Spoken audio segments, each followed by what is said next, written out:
আসসালামু আলাইকুম। আমন্ত্রণ জানাচ্ছি গল্পের ঝুড়ি বাই নুরে আলম পিয়াস চ্যানেলের পক্ষ থেকে। আপনাদের সাথে আছি আমি পিয়াস। আমি আজকে আপনাদেরকে পড়ে শোনাবো হুমায়ুন আহমেদের বিখ্যাত হিমো সিরিজের ময়ূরাক্ষীর চতুর্থ পর্ব। তো আমরা সরাসরি গল্পে চলে যাচ্ছি। আমার বাবা তার খাতায় আমার জন্য যেসব উপদেশ লিখে রেখে গেছেন তার মধ্যে একটা শিরোনাম হচ্ছে নির্লিপ্ততা। তিনি লিখেছেন, পৃথিবীর সকল মহাপুরুষ এবং মহাজ্ঞানীরা এই জগৎকে মায়া বলিয়া অভিহিত করিয়াছেন। আমি আমার ক্ষুদ্র চিন্তা ও ক্ষুদ্র বিবেচনায় দেখিয়াছি আসলেই মায়া। স্বামী ও স্ত্রীর প্রেম যেমন মায়া, ভাতা ও ভগ্নীর স্ত্রীয় সম্পর্কেও তাই। যে কারণে স্বার্থে আঘাত লাগিবা মাত্র স্বামী স্ত্রীর প্রেম বা ভাতা ভগ্নীর ভালোবাসা কর্পূরের মতো উড়িয়া যায়। কাজেই তোমাকে পৃথিবীর সর্ববিষয়ে পুরোপুরি নির্লিপ্ত হইতে হইবে। কোনো কিছুর প্রতি তুমি যেমন আগ্রহ বোধ করিবে না, আবার অনাগ্রহ বোধ করিবে না। মানুষ মায়ের দাস, সেই দাসত্ব শৃঙ্খল তোমাকে ভাঙিতে হইবে। মানুষের অসাধ্য কিছুই নাই, চেষ্টা করিলে তুমি তা পারিবে। তোমার ভিতরে সেই ক্ষমতা আছে, সেই ক্ষমতা বিকাশের চেষ্টা আমি তোমায় শৈশবেই করিয়াছি। একই সঙ্গে তোমাকে আদর এবং অনাদর করা হইয়াছে। মাতার প্রবল ভালোবাসা হইতে তুমিও বঞ্চিত হইয়াছ। এই সমস্ত একটি বড় পরীক্ষার অংশ। এই পরীক্ষায় সফলকাম হইতে পারিলে প্রমাণ হইবে যে ইচ্ছা করিলে মহাপুরুষদের এই পৃথিবীতে তৈরি করা যায়। যদি একটি সাধারণ কুকুরকে যথাযথ প্রশিক্ষণ দেওয়া যায়, সেই কুকুর শিকারী কুকুরে পরিণত হয়। একজন ভালো মানুষ পরিবেশের চাপে ভয়াবহ খুনিতে রূপান্তরিত হয়। যদি তাই হয়, তবে কেন আমরা আমাদের ইচ্ছা অনুযায়ী মানব সম্প্রদায় তৈরি করতে পারিব না? বাবা আমার ভেতর থেকে মায়া কাটানোর চেষ্টা করেছেন। শৈশবের কথা কিছু কিছু মনে আছে। একটা খেলনা আমার হয়তো খুব পছন্দ হলো, তিনি কিনে আনলেন। গভীর আনন্দে আমি আত্মহারা। তখন হঠাৎ বাবা বললেন, আচ্ছা হায়, এবার এই খেলনাটাকে ভেঙে টুকরো টুকরো করে ফেলি। আমি বিস্মিত হয়ে বললাম, কেন? এমনি। বাবা একটা হাতুড়ি নিয়ে খেলনা ভাঙতে বসলেন। আমি কাঁদো কাঁদো চোখে তাকিয়ে দেখতাম। একবার খাঁচায় করে একটা টিয়া পাখি নিয়ে এলেন। কি সুন্দর সবুজ রং, লাল টুকটুকে ঠোঁট। আমি বললাম, বাবা আমরা কেটে পুষবো? তিনি হাসি মুখে বললেন, হ্যাঁ। আনন্দে আমার চোখে পানি এসে গেল। আমি বললাম, টিয়া পাখি কি খায় বাবা? শুকনো মরিচ খায়? ঝাল লাগে না? না। একটা শুকনো মরিচ নিয়ে এসে দাও, দেখবে কিভাবে কপ কপ করে খাবে। আমি ছুটে গেলাম শুকনো মরিচ আনতে। মরিচ এনে দেখি বাবা টিয়া পাখিটা গলা টিপে মেরে ফেলেছেন। এমন সুন্দর একটা পাখি মরে পড়ে আছে। ভয়ঙ্কর একটা ধাক্কা লাগলো। বাবা বললেন, মন খারাপ করবি না, মৃত্যু হচ্ছে জগতের আদি সত্য। তিনি তার পুত্রের মন থেকে মায়া কাটাতে চেষ্টা করেছেন। তার চেষ্টা কতটা সফল হয়েছে, মায়া কি কেটেছে, আমার তো মনে হয় না। এই যে মজিদ চুপচাপ বসে আছে, পত্রিকার পাতা উল্টাচ্ছে, কেন জানি বড় মায়া লাগছে তাকে দেখে। এই মায়া আমার বাবা শত ট্রেনিংয়েও কাটাতে পারেনি, অথচ মজিদ কোনো রকম ট্রেনিং ছাড়াই সব মায়া কাটিয়ে বসে আছে। মজিদকে ছাত্র হিসেবে পেলে বাবার লাভ হতো। মজিদ, কি? আমার হাতে একটা চাকরি আছে, করবি? কি চাকরি? কি চাকরি জানি না, আমার বড় ফুপা বলেছিলেন জোগাড় করে দিতে পারেন। তিনি আমাকে চেনেন কিভাবে? তোকে চেনেন না, চাকরিটা আমার জন্য, তবে আমি তোকে পাইয়ে দেব। দরকার নেই। দরকার নেই কেন? টাকা পয়সা টানাটানি তো এখন আর আগের মতো নেই। দেশে এবার থেকে আর টাকা পাঠাতে হবে না।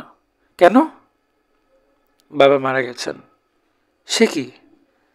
আমি বিস্মিত হয়ে তাকিয়ে রইলাম। মজিদ বলল, এত অবাক হচ্ছিস কেন?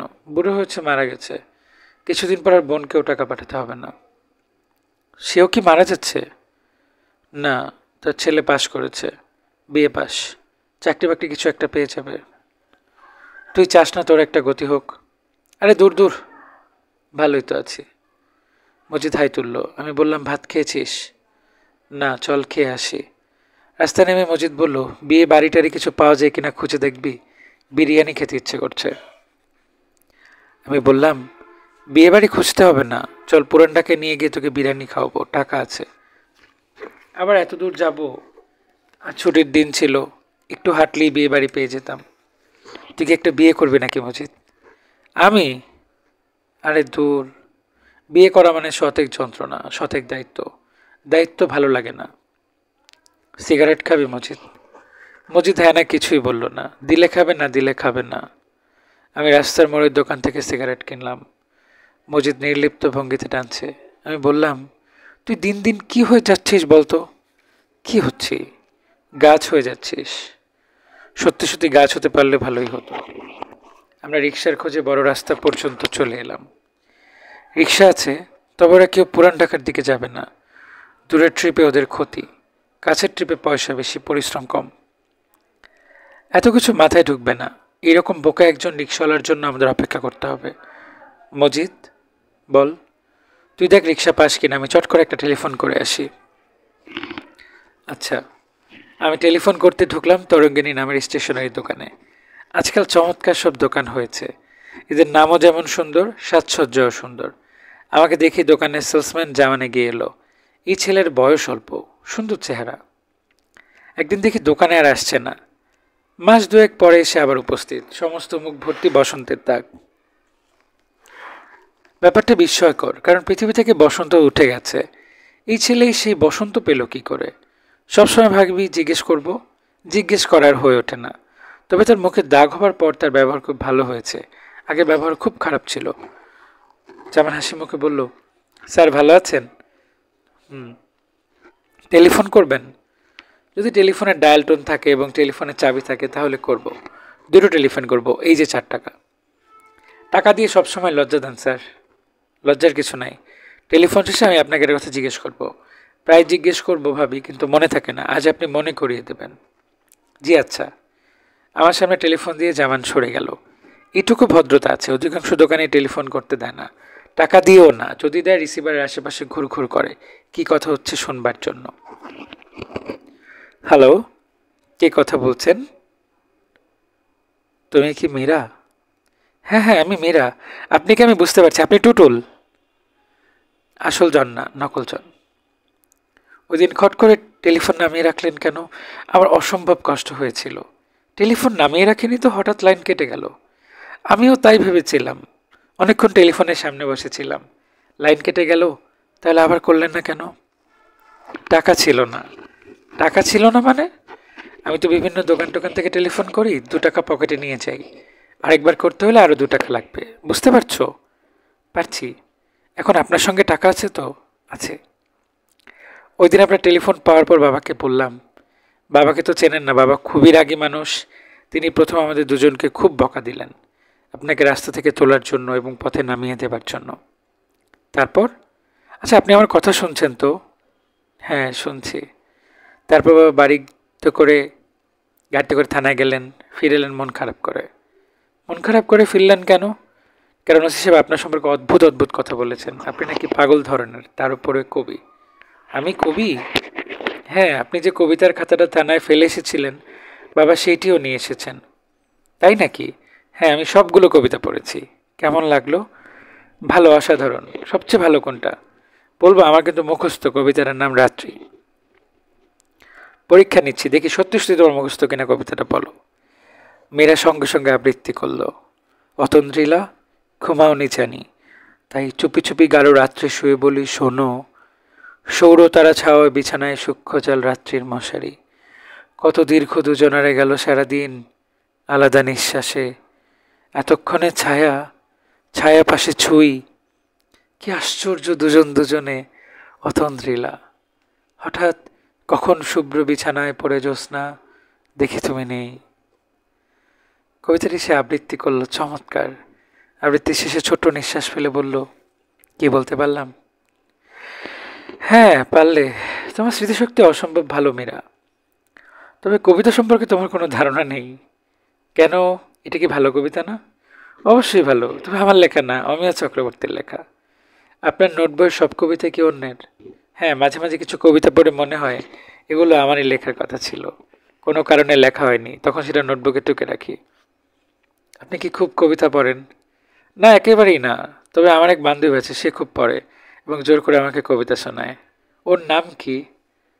ওর নাম রূপা। তবে আমি তাকে ময়ূরাক্ষী ডাকি। বাহ, কি সুন্দর নাম। সে কিন্তু এই নাম একেবারেই পছন্দ করে না। কেন বলুন তো? কারণ এই নামে এলিফ্যান্ট রোডে একটা জুতার দোকান আছে।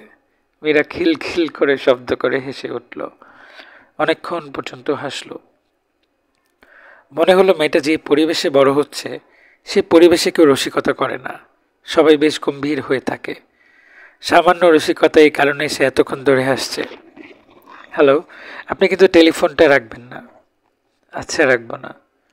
ওই দিন আপনার সঙ্গে কথা বলার পর থেকে এমন হয়েছে, টেলিফোন বাজার সঙ্গে সঙ্গে ছুটে যাই, মনে হয় আপনি টেলিফোন করেছেন। তাই নাকি? হ্যাঁ, আরেকটা ব্যাপার বলি। মা আপনার জন্য খুব চমৎকার একটা পাঞ্জাবি কিনে রেখেছেন। ওই পাঞ্জাবিটা নেওয়ার জন্য হলেও আপনাকে আমাদের বাসায় আসতে হবে। আসবো। কবে আসবেন? টুটুলকে খুঁজে পেলেই আসবো। আপনাকে কোথায় খুঁজে পাবেন? আমি খুব সহজেই পাবো। হারানো জিনিস খুঁজে পাওয়ার ব্যাপারে আমার খুব নাম ডাক আছে। আচ্ছা, ওদিন আপনি কি করে বললেন যে টুটুল ভাইয়ের কপালে একটা কাটার দাগ আছে? আমার কিছু সুপার ন্যাচারাল ক্ষমতা আছে, আমি মাঝে মাঝে অনেক কিছু বলতে পারি। বলুন তো আমি কি পরে আছি? তোমার পরনে আকাশি রঙের শাড়ি। হলো না, আপনার আসলে কোনো ক্ষমতা নেই। ঠিক ধরেছ। কিন্তু আপনি যখন বলেছিলেন যে আপনার সুপার ন্যাচারাল ক্ষমতা আছে, আমি বিশ্বাস করেছিলাম। মনে হচ্ছে তোমার একটু মন খারাপ হয়েছে। হ্যাঁ, হয়েছে। টেলিফোনটা কি রেখে দেবো? না না, প্লিজ আপনার ঠিকানা বলুন। আমি টেলিফোন নামিয়ে রাখলাম। অনেকক্ষণ কথা হয়েছে আর না। মজিদ বোধহয় রিক্সা ঠিক করে ফেলেছে। তবে ঠিক করলেও সে আমাকে এসে বলবে না, অপেক্ষা করবে। এরই মধ্যে অতি দ্রুত রূপার সঙ্গে একটা কথা সেরে নেওয়া দরকার। এই টেলিফোন করতেই রূপার বাবা ধরলেন। আমি গম্ভীর গলায় বললাম, এটা কি রেলওয়ে বুকিং? তিনি ক্ষিপ্ত গলায় বললেন, ফাজিল ছোকরা, হু আর ইউ? কি চাও তুমি? রূপাকে দেবেন? রাস্কেল, ফাজলামি করার জায়গা পাও না। আমি তোমাকে এমন শিক্ষা দেব। আপনি এত রেগে গেছেন কেন? Shut up. আমি ভদ্রলোকে আরো খানিকক্ষণ হইচই করার সুযোগ দিলাম। আমি জেনে হইচই শুনে রূপা এসে টেলিফোন ধরবে, হলো তাই। রূপার গলা শোনা গেল। সে করুণ গলায় বলল, তুমি চলে এসো। কখন? এই এখন। আমি বারান্দায় দাঁড়িয়ে থাকবো। আচ্ছা, আসছি। অনেকবার আসছি বলেও তুমি আসোনি। এবার যদি না আসো তাহলে? তাহলে কি? রূপা খানিকক্ষণ চুপচাপ থেকে বলল, আমি বারান্দায় দাঁড়িয়ে থাকবো। রূপা বাবা সম্ভবত তার থেকে টেলিফোনটা কেড়ে নিলেন। খট করে রিসিভার নামিয়ে রাখার শব্দ হলো। আজ ওদের বাড়িতে ভূমিকম্প হয়ে যাবে। রূপার বাবা মা ভাই বোন কেউ আমাকে সহ্য করতে পারে না। রূপার বাবা তার দারোয়ানকে বলে রেখেছেন কিছুতেই যেন আমাকে ওই বাড়িতে ঢুকতে দেয়া না হয়। আজ কি হবে কে জানে। বাইরে এসে দেখি মজিদ রিক্সা করে ঠিক করে রেখেছে। রিক্সাওয়ালার সিটে বসে ঘুমোচ্ছে। মজিদ শান্ত মুখে ড্রাইভারের বাসে বসে বিশ্রাম করছে। আমার মনটা একটু খারাপ হয়ে গেল। আজও জামানকে জিজ্ঞেস করা হলো না তার মুখে বসন্তের দাগ কি করে। কিছু কিছু প্রশ্ন আছে যা কোনোদিনই করা হয় না। এটিও বোধহয় সে জাতীয় কোনো প্রশ্ন। বিরিয়ানি খেয়ে অনেক রাতে ফিরলাম। অসহ্য গরম। সেই গরমে ছোট্ট একটা চৌকিতে আমি এবং মজিদ শুয়ে আছি। মজিদের হাতে হাত পাখা। সে দ্রুত তার পাখা নাড়ছে। গরম তাতে কমছে না, বরং বাড়ছে। মনে হচ্ছে ময়ূরাক্ষী নদীটাকে বের করতেই হবে, নয়তো এই দুঃসহ রাত পার করা যাবে না। মজিদের হাত পাখার আন্দোলন থেমে গেছে। সে গভীর ঘুমে অচেতন। ঘরে শুনশান নীরবতা। আমি ময়ূরাক্ষী নদীর কথা ভাবতে শুরু করলাম। সঙ্গে সঙ্গে দৃশ্য পাল্টে গেল। এই নদী এক এক সময় এক একভাবে আসে। আজ এসেছে দুপুরের নদী হয়ে। প্রখর দুপুর। নদীর জলে আকাশের ঘন নীল ছায়া। ঝিম ধরে আছে চারদিক। হঠাৎ নদী মিলিয়ে গেল। মজিদ ঘুমের মধ্যে বিশ্রী শব্দ করে ফুপিয়ে ফুপিয়ে কাঁদছে। এই মজিদ, এই। মজিদ চোখ মেলল। কি হয়েছে রে? কিছু না। স্বপ্ন দেখছিস? ও, দুঃস্বপ্ন? না। কি স্বপ্ন দেখছিস বলতো? মজিদ অনেকক্ষণ চুপ করে থেকে ক্ষীণ স্বরে বলল, স্বপ্নে দেখলাম বাবা আমার গায়ে হাত বুলিয়ে দিচ্ছেন। মজিদ শুয়ে পড়ল। আমি জানি না মজিদের বাবা কিভাবে তার গায়ে হাত বুলাতেন। আমার ইচ্ছে করছে ঠিক সেই ভঙ্গিতে মজিদের গায়ে হাত বুলাতে। হিমু, কি? আমার বাবা আমাকে খুব আদর করতো। সব বাবারাই করে, আমার বাবা খুব বেশি করতো। একদিন কি হয়েছে জানিস? বল শুনি। না থাক। থাকবে কেন, শুনি। গরমে ঘুম আসছে না। তোর গল্প শুনলে ভালো লাগবে। আমি তখন খুব ছোট। তারপর? না থাক। মজিদার শব্দ করল না। ঘরের ভেতর অসহ্য গরম। আমি অনেক চেষ্টা করে নদী টানতে পারছি না। আজ আর পারবো না। আজ বরং বাবার কথাই ভাবি। আমার বাবা কি আমাকে ভালোবাসতেন? না আমি ছিলাম তার খেলার কোনো পুতুল, যে পুতুলকে তিনি নানাভাবে ভেঙে নতুন করে তৈরি করার চেষ্টা করতেন। কত রকম উপদেশ তিনি তার খাতা ভর্তি করে রেখে গেছেন। মৃত্যুর আগের মুহূর্তে হয়তো ভেবেছেন, এইসব উপদেশ আমি অক্ষরে অক্ষরে মেনে চলব। আমি কি সেসব উপদেশ মানি, নাকি মানার ভান করি? তার খাতায় লেখা উপদেশ নম্বর 11, সৃষ্টিকর্তার অনুসন্ধান। সৃষ্টিকর্তার অনুসন্ধান করিবে, ইহাতে আত্মার উন্নতি হইবে। সৃষ্টিকর্তাকে জানা এবং আত্মাকে জানা একই ব্যাপার। স্বামী বিবেকানন্দের একটি উক্তি এ প্রসঙ্গে স্মরণ রাখিও, বহুরূপে সম্মুখে তোমার, ছাড়ি কোথা খুঁজিছি ঈশ্বর। মজিদ আবার কাঁদছে, ফুপিয়ে ফুপিয়ে কাঁদছে, তবে কাঁদছে ঘুমের মধ্যে। সে আবার ঘুমিয়ে পড়েছে। সে কি প্রতি রাতেই কাঁদে?